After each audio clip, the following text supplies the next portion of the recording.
Hi, I'm Rabbi Zoot, and welcome back to the channel. This week, I want to talk about historical relativism. Historical relativism is a big word, but it's a pretty straightforward idea. Is it possible for us to talk about eternal truths?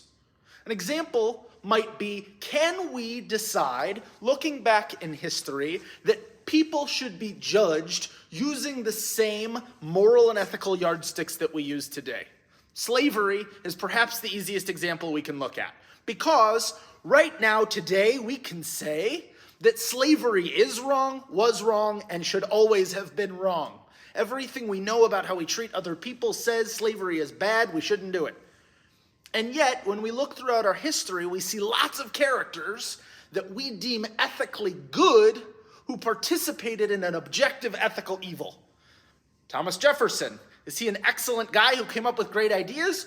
Or is he a slave owner who has the slate cleaned of all of his good because of the things that he did in participating in a socially accepted norm that we now today can all acknowledge was always wrong?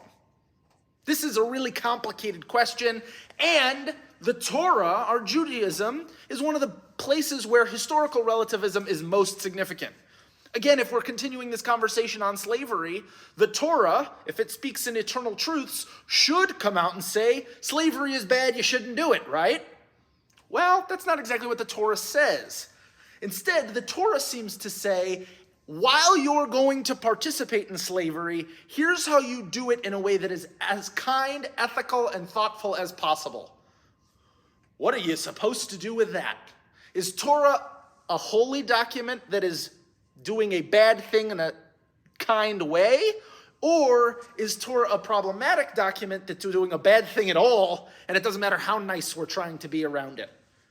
Simply put, I don't have the answer, but engaging with this question is incredibly important, and one of the ways we continue to process how do we engage in a world that continues to evolve, continues to grow, and it continues to adapt, even while we ourselves are trying to come up with a set playing field for this is moral right, this is moral wrong, and everything must be separated.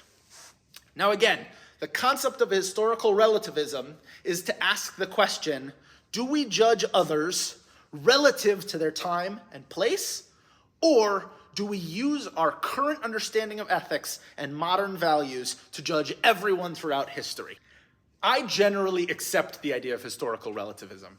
I like the idea that over time, we grow, we learn, we continue to adapt how we engage with the world, and we're allowed to say, I didn't know then what I know now, and therefore my mind has changed. But we don't live in a world that's all that forgiving of changing our minds, growing, and learning. We see this in politics all the time. A politician who came out in favor of something at one point in their career, doesn't matter how long ago, can learn, can change, can grow, and can change their mind about how they stand. And yet we as a society keep those receipts to say, see, you weren't in favor of this thing before. How can you say you're in favor of it now?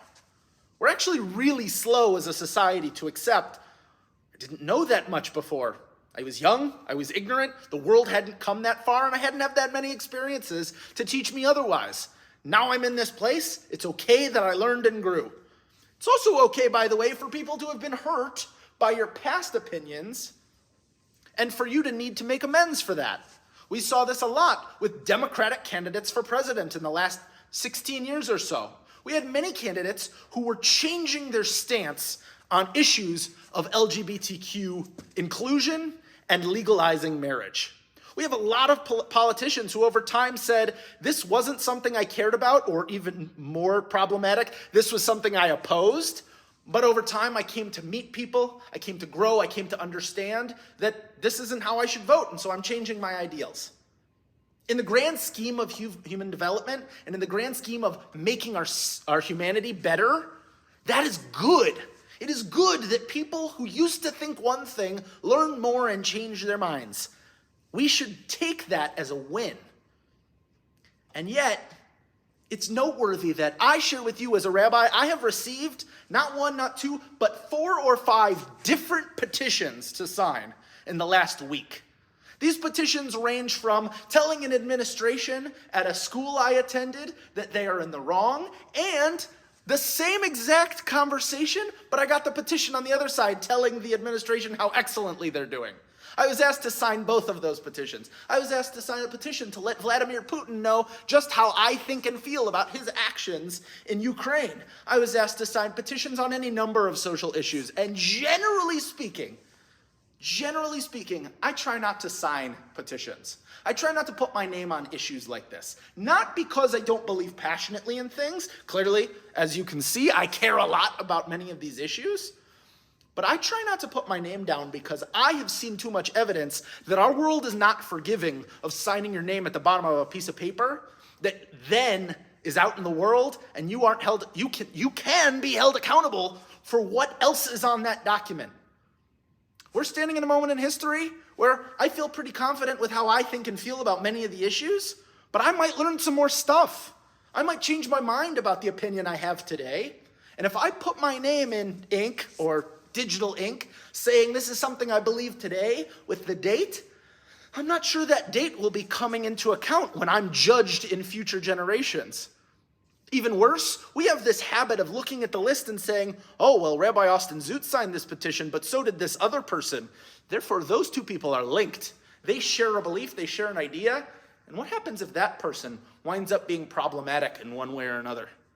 We today are not good at the idea of historical relativism in even the broadest of circumstances.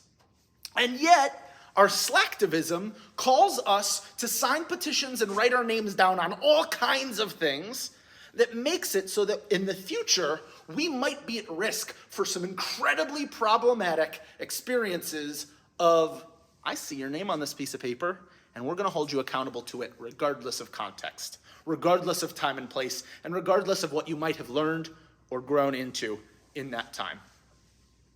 I don't bring this up in order to validate my ability or inability to sign a petition. Frankly, it's not your problem.